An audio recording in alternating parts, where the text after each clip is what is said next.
de forma concreta, ou ocular, audível, tateável, da sua ressurreição. Então, os outros 11, eles tiveram contato direto com Cristo no seu ministério terreno. Paulo, ele entra nessa segunda situação aqui, né? Ele foi testemunha audível, né, da ressurreição, tá? Nós vemos isso aqui, ó, Atos dos Apóstolos, capítulo 1, quando Judas se matou, né? Os apóstolos se reúnem após Cristo ser crucificado. Eles se reúnem e eles entendem que o número deveria ser 12. Os apóstolos entendem isso, o número deve ser 12. Então nós precisamos de mais um para compor. Eles não sabiam que Cristo iria chamar Paulo, né? Então eles falam, não, nós precisamos de mais um para compor, mas tem que ser um que acompanhou o ministério, que teve contato com Cristo. Veja aqui, ó, Atos 1, 21 e 22.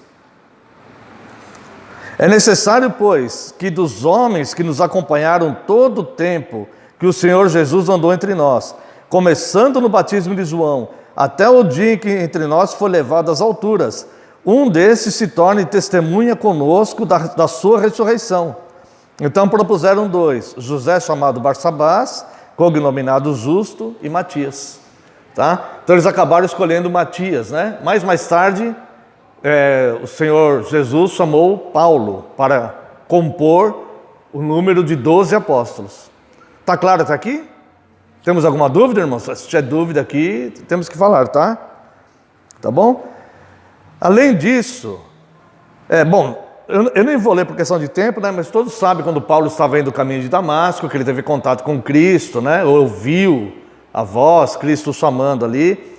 E depois, quando Cristo chama Ananias para batizar Paulo, Cristo fala para Ananias que Paulo era um vaso escolhido por ele, Cristo, para sofrer pelo Evangelho, né? Os apóstolos foram chamados a sofrer mesmo, tá? Pelo Evangelho. Também possuir a credencial apostólica em sinais e prodígios, segundo aos Coríntios 12, 12. Segunda carta aos Coríntios 12, 12. Pois as credenciais do apostolado foram apresentadas no meio de vós, com toda a persistência, por sinais, prodígios e poderes miraculosos. Então, veja que esses dons extraordinários de sinais, prodígios e poderes miraculosos não era dado a todos os cristãos, porque Paulo ele está defendendo o seu apostolado para outros cristãos também. Então ele fala, as marcas do meu apostolado, a credencial do meu apostolado foi manifesta entre vocês, com sinais, prodígios, né, e poderes miraculosos, tá? Coisa que os outros cristãos não tinham. Quem tinha esses dons espirituais eram os apóstolos e seus cooperadores. Senão Paulo não usaria isso para argumentar que de fato ele era apóstolo com os coríntios, tá? E também, irmãos, as condições, só para nós amarrarmos aqui, né? As condições bíblicas para apostolado são suficientes para nos mostrar que não é possível haver apóstolos após a conclusão do Novo Testamento. Portanto, Paulo foi o último apóstolo chamado e João o último apóstolo a morrer. No entanto, podemos ainda acrescentar a razão e a lógica. Os 12 apóstolos de Cristo são fundamentos das muralhas, colunas da Nova Jerusalém, pois foram eles que doutrinaram a igreja. Não existe apóstolo de Cristo hoje, porque pela lógica e razão, mas nenhuma doutrina pode ser lançada, além das que foram lançadas pelos 12. Veja aqui, ó, Apocalipse, capítulo 21, verso 14.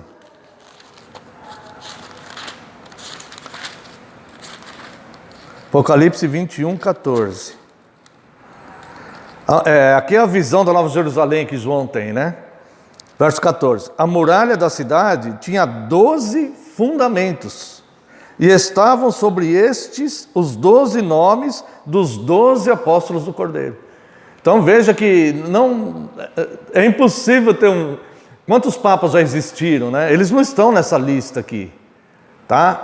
E outros aí no meio evangélico aí que tem apóstolos, movimento apostólico, igrejas que têm sucessão apostólica, né?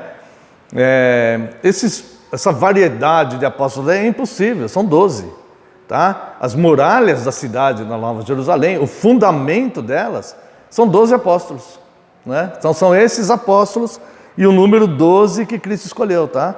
Então, associe esse texto aqui que nós lemos, ó. A muralha da cidade tinha 12 fundamentos, e estavam sobre estes os 12 nomes dos 12 apóstolos do Cordeiro. Associe isso à pedra, que é o fundamento apostólico, e a pedra é Cristo, tá? Então a pedra é Cristo, o fundamento nessa pedra são as doutrinas apostólicas, tá?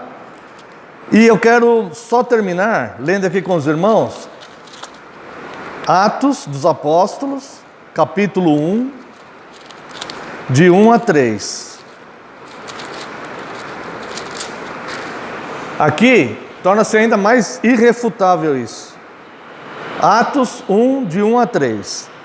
Escrevi o primeiro livro, ó Teófilo, relatando todas as coisas que Jesus começou a fazer e a ensinar, até o dia em que, depois de haver dado mandamentos por intermédio do Espírito Santo aos apóstolos que escolhera, foi elevado às alturas.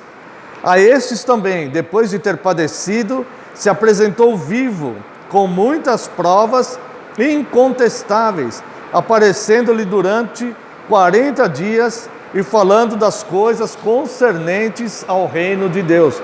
Então veja que depois que Cristo ressuscitou, ele ficou 40 dias ainda ensinando os apóstolos.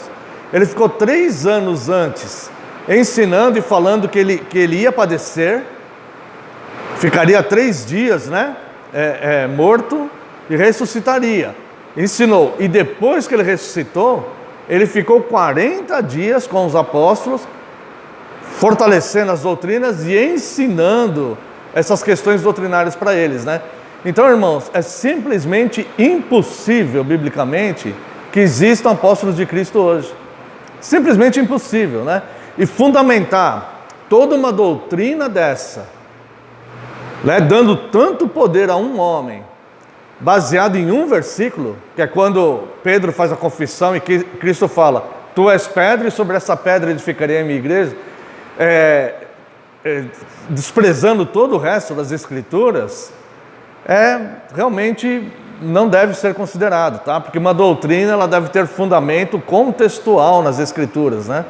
É impossível fazermos uma doutrina de um versículo isolado. Então, nós aprendemos, a pedra é Cristo, o fundamento nessa pedra são as doutrinas apostólicas, o ministério apostólico dos 12. Não se refuta a falsa doutrina romana, dizendo que Pedro era casado, tinha sogra, porque, como vimos aqui, só no século IV surgiu essa doutrina, mas ela é refutada, essa doutrina católica romana, ela é refutada com a doutrina bíblica revelada. E as chaves do reino dos céus são para a igreja. Não existe sucessão apostólica, isso é um grave erro. Então, vamos encerrar por aqui, né? E a partir da próxima aula, então, vamos fazer aí uma introdução sobre as 2 cartas de Pedro. Que Deus abençoe a todos.